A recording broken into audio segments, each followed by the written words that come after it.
இவ்வளோ best friends, நல்லா சூப்பராக இருக்குது. இது பழமாக வந்து பேசின்னு வரோம். நம்ம கோயிலுக்கு போகிறோம் இல்லையா, அதில் வந்து பழமாக வந்து பேசின்னு வரோம். சரிம்மா. ஹாய் ஃப்ரெண்ட்ஸ், இப்போ நம்ம என்ன பண்ண போறோம்னா, நம்ம வீட்டில் வந்து என்னென்ன காயெல்லாம் இப்போ புது மழை பெஞ்சது இல்லையா, என்னென்ன காயெல்லாம் இருக்குதுன்னு சொல்லிட்டு பார்க்கலான்ட்டு தான் நிற்கிற ஃப்ரெண்ட்ஸ் எல்லாம். ஃபர்ஸ்ட்டு வந்து நம்ம கல்யாண பூசணிக்காய் பார்த்தோம் இல்லையா, அது வந்து அரிஞ்சு அம்மாச்சி தானே, அம்மாச்சிக்கு பெருசாக வந்து நம்ம பக்கத்து வீட்டுலாம் கொடுத்தோம், நாமளும் அந்த வீட்டுலாம் அரிஞ்சு வச்சோம். அதுக்கப்புறம் எத்தனைக்காய் காய்ச்சின்னு சொல்லிட்டு பார்க்கலாம் ஃப்ரெண்ட்ஸ் நம்ம. சரி வாங்க. கல்யாண பூசணிக்காய் நம்ம காய் அதான் நம்ம வீட்டில் என்னென்ன காய் இருக்குது அத்தனை பார்க்கலாம். சரி வாங்க. ஃப்ரெண்ட்ஸ், ஃபர்ஸ்ட் டைம் இந்த மரத்துக்கு ஏற்ற பேருக்கு மாதிரியே காய் காய்ச்சிதுன்னா அது இப்போ தான் ஃப்ரெண்ட்ஸ். இந்த மரம் பேர் வந்து மலை கொய்யாக்கா மரம்னு சொல்லுவாங்க. அதுக்கு ஏற்ற மாதிரி இப்போ தான் வந்து கொய்யா காய்ச்சிக்குது. பெருசிட்டு வந்து காட்டுறேன் ஃப்ரெண்ட்ஸ். ஏன்னா மரத்தில் இருக்குது இல்லையா, அதனால் இந்த பார்த்தீங்களா எவ்வளோ பெரிய காய்னு. இங்கே பாருங்க ஃப்ரெண்ட்ஸ், இந்த காய் தான் நான் சொன்னேன். இவ்வளோ பெஸ்ட்டு ஃப்ரெண்ட்ஸ், நல்லா சூப்பராக இருக்குது.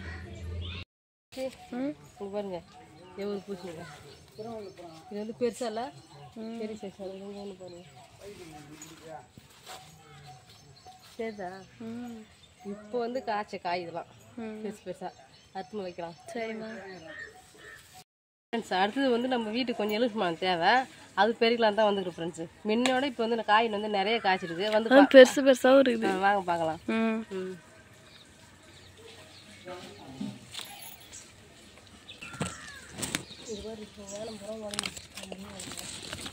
இந்த பாருங்க எவ்வளோ அழகாக விட்டோடனே வந்துட்டேன். பழமாக வந்து பேசின்னு வரேன். நம்ம கோயிலுக்கு போகிறோம் இல்லையா, அதில் வந்து பழமாக வந்து பேசின்னு வரோம். சரிம்மா. இன்னும் 2 காய் பேசின்னு வந்துடுறேன். இது நிறைய இருக்குது, நல்லா பெருசாகி நல்லா பழமான பிறகு நம்ம பேசிக்கலாம். நம்ம வீட்டுக்கு தந்த எலுமிச்சம்பழம் வந்து செடியில் நல்லா காய்க்குது. நம்மளுக்கு எப்போ தேவையோ நம்ம வந்து பேசிக்கலாம். இது வந்து சாமி கோயிலுக்கு போகுது இந்த எலுமிச்சம்பழம். சரிம்மா. வாங்க. 6 காயை பேசிட்டேன். 1 காய் வந்து வீட்டுக்கு வச்சுன்னு 5 காய் கோயிலுக்கு ஊற்றலாம். அதை விட நம்ம எப்பவுமே ரெகுலராக வந்து எதிர்க்கிற மரத்தை வந்து கொய்யாக்காய் பறிச்சு சாப்பிடுவோம். இப்போ சின்ன மரத்தை வந்து புது மரத்தை வந்து 2 கொய்யா காய்ச்சிது. அது வந்து கொஞ்சம் ஹைப்ரிட் காய் மாரி காய்ச்சிக்குது. வாங்க பார்க்கலாம். சரி வாங்க. அம்மா, இன்னும் இந்த காய் ஒரு மாதிரியா இருக்குது. ஆமாம், இது என்ன ரக காய்னு எனக்கு ஃபஸ்ட்டு சொல்ல தெரியல ஃப்ரெண்ட்ஸ். ஆனால் எனக்கு தெரியல நாட்டு கொய்யாக்காய், நம்ம மரத்தில் அந்த கொய்யாக்காய் இருக்குது, நீர் கொய்யாக்காய், அது மட்டும்தான் தெரியும், மற்றபடி தெரியாது. இது வந்து உங்களுக்கு தெரிஞ்சால் வந்து சொல்லுங்கள், கமெண்ட் பண்ணுறேன். இது என்ன ரகமான கொய்யாக்காய் சொல்லிட்டு. இப்போ தான் ஃபர்ஸ்ட் டைம் காய்க்குது. ஃபர்ஸ்ட் வந்து அப்பா மரத்தை போல நல்லா கழிச்சு விட்டாங்க. அப்போ நான் கொட்டை கட்டும் போது தூணு இல்லைன்னா அப்பப்போ மரம் தான் வெட்டி நாங்கள் தூணு செஞ்சோம். இப்போ வந்து தகர கொட்டை போட்டோம் இல்லையா, அதனால் இந்த மரத்தெல்லாம் விட்டாச்சு. இந்த ஐட்டம் கொட்டை போட இந்த மரத்தெல்லாம் நல்லா சேஃபாகி போச்சு. பாருங்க செங்காய் இதெல்லாம்.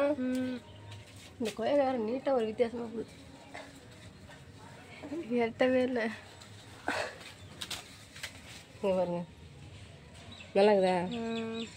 இது வந்து நீட்டாக இருக்குது. இன்னும் பேரிக்காய் மாரி சொல்லுவாங்களா, அது மாரி இருக்குதுல்ல. வாங்க இது பேசி ஒரு பக்கம் வைக்கலாம். பப்பாளி மரம் எவ்வளோ காய் எவ்வளோ பழம் போயிருக்கு. சுற்றி ஃபுல்லாக பப்பாளி பழம் தான் இருக்குது ஃப்ரெண்ட்ஸ் எல்லாம். ஆனால் வந்து நான் இப்போ அப்பா வந்து இந்த கொட்டா கட்டும்போது பூச்சி மருந்து மேலே லைட்டாக தூவி விட்டாங்க. அவ்வளோ பூச்சிலாம் இந்த வெள்ளை நேரத்தில் இருக்குது பற்றி, அதுதான் கொஞ்சம் மனசு கஷ்டமாக இருக்குது. போயிடும். நான் பழத்தை பார்த்தே பேசிக்கிறேன். அவளோட நீங்கள் வந்து என்ன பார்க்குறீங்க? ஆமாம், நான் பேசினு வரட்டா. நமக்கு தேவையான தண்ணி சாப்பிட்டு 2 காய் பேசினு வரேன். மீதி மரத்திலே பார்த்தது ரொம்ப டேஸ்ட் அதிகமாக இருக்கும். சரி சரி ஜெஸ்ட் நமக்கு தேவையான பழம் மட்டும் 2 பழம் பேசிட்டேன். நல்லா இருக்குதா? நம்ம வீட்டிலே காய்ச்ச பப்புளி பழம், பப்புளி காய் தான். இன்னைக்கு ஒரு நாள் நம்ம வீட்டில் வச்சுதான் பழமா மாறிடும். சூப்பராக நம்ம என்னென்னலாம் பேசாந்து வச்சுக்கிற சொல்லிட்டு பார்க்கலாம். வாங்க. ஜெயஸ்ரீ, இப்போ நம்ம வந்து எல்லா காயும் வந்து பேசாந்துட்டோம். நம்ம என்னென்னலாம் பேசான்னு சொல்லிட்டு பார்க்கலாமா? நான் வந்து பெருக்கும் போதும் காட்டியிருப்பேன், இப்பயும் சொல்கிறேன். இங்கே பாருங்க 2 கல்யாணி பூசணிக்காய் பேசியிருந்தேன். இது வந்து ஒன்று நம்ம வீட்டுக்கு, ஒன்று வந்து பெருமா கோயிலுக்கு. ஏன்னா காய் காய்ச்சிரும் போது கேட்டாங்க. எனக்கு கேட்டால் ஆவணி மாதம் 1ஆம் தேதி வந்து உரியடி திறன் நடக்கும். அங்கே வந்து முடக்கத்துக்கு ஒன்று குடும்பம்னு சொல்லி கேட்டாங்க. அதனால் அவங்களுக்கு 1, நமக்கு 1, 2 காயாச்சா.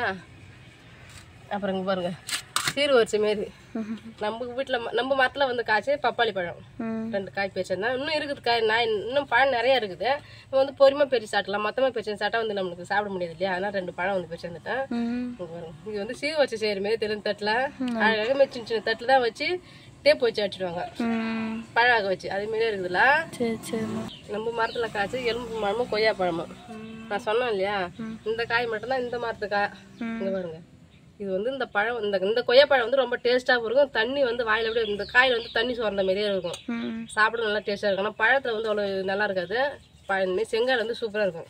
ஆமாம். இந்த 2 கொய்யாக்காய் வந்து அந்த பின்னால் பேசுகிறேன் நான். இப்போ தான் டேஸ்ட் பண்ணி இப்போ தான் டேஸ்ட் பண்ணி பார்க்கணும் இந்த கொய்யாக்காய் தான். அப்புறம் வந்து நம்ம வீட்டுக்கு தேவையான எலுமிச்சை வந்து பேசி வந்துட்டேன். அம்மா உனக்கு கோயிலுக்கு கூட பெரியாம வந்து நின்று நடக்கிறாங்க. ஆமாம், கிளம்பிட்டுலாம் வந்து பார்க்க வந்தாங்க. அப்படி நிற்கிறாங்க. நம்ம வீட்டில் காய்ச்ச காயெல்லாம் பெருசாக வந்துட்டேன் ஃப்ரெண்ட்ஸ். நான் வந்து ஆடி மாதம் 18க்குலாம் வந்து நான் விரலாம் வந்து போடுவேன். நம்ம வந்து இந்த குரங்கு வந்து அப்பப்போ வந்து பெருசு சாப்பிடுவோம். அது மட்டும் இந்த ஆடு வச்சுக்கிறோம் இல்லையா, அதெல்லாம் வந்து அவுத்து விட்டோன்னே செடி தான் போய் படுங்க கடிக்கும். அதில் வந்து அவர் செடி, பீக்கஞ்செடி, இந்த சொரக்காய் செடிலாம் போகிறது நான் மறந்தே போட்டேன் ஃப்ரெண்ட்ஸ். நான் ஒரு 2 வருஷம் ஆகுது நல்லா போடவே கிடையாது. ரம்யாவே அதான் சொல்கிறேன், பெரியாமா நீங்கள் வந்து காய் நல்லா போடுவீங்க, நல்லா காய் காய்ச்சிருக்கு. நான் எப்போனா வந்து ஊருக்கு வந்து பார்த்தா கூட அந்த காயை பார்த்துட்டு பேசி போகிறதுக்கோசம் நான் பேசி போகணும்னு சொல்லி கிடப்பேன் ஃப்ரெண்ட்ஸ். இப்போ வந்து நான் காய் கட்டெலாம் போகிறத மறந்தே போட்டேன் நான். இந்த குரங்கு, ஆடு, நம்ம 2 இது இந்த ஜீவராசினால நம்ம எதுவும் போகிறதுக்கு இல்லை. சரி சரிம்மா ஃப்ரெண்ட்ஸ். யார் யார் தோட்டம்லாம் வச்சுருந்து அவங்க வீட்டில் இந்த காயெல்லாம் காய்ச்சி சொல்லிட்டு கமெண்ட் பாக்ஸில் கமெண்ட் பண்ணுங்கள். எங்களுமே எத்தனை பேர் வச்சிருந்து காய் பறித்து சாப்பிட்றாங்கன்னு சொல்லிட்டு நானும் தெரிஞ்சுக்கிறேன். நம்ம வீட்டில் வந்து இவ்வளோ தான் இருக்குது ஃப்ரெண்ட்ஸ். ஆனால் ஆமாம், வேறு எது வச்சாலுமே ஆசைப்பட்டு வச்சாலுமே வளராது. ஆடு சாப்பிடுவோம். மரம் ஹைட்டாக இருக்கிறது அந்த கொய்யா தழை ஆடு சாப்பிடாது, இல்லைன்னா கீழே தான் சாப்பிடுவோம். எலும்பு மரத்தில் வந்து எந்த ஆடு மாடும் வந்து சாப்பிடாது, அதனால அது மட்டும் உயிரோட இருக்குது.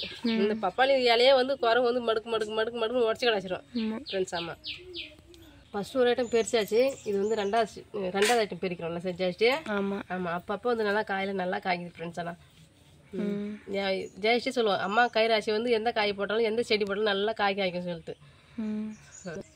அவ்வளோதான் ஃப்ரெண்ட்ஸ். இந்த வீடியோ பிடிச்சிருந்தா லைக் பண்ணுங்கள், ஷேர் பண்ணுங்கள், கமெண்ட் பண்ணுங்கள். மறக்காத கிராமத்துக்கு போகணும் சார் யூடியூப்ல சப்ஸ்கிரைப் பண்ணுங்கள். நம்ம நெக்ஸ்ட்டு ஒரு சூப்பரான வீடியோவில் மீட் பண்ணலாம். இப்போ வந்து போய்ட்டு டாடா பாய்.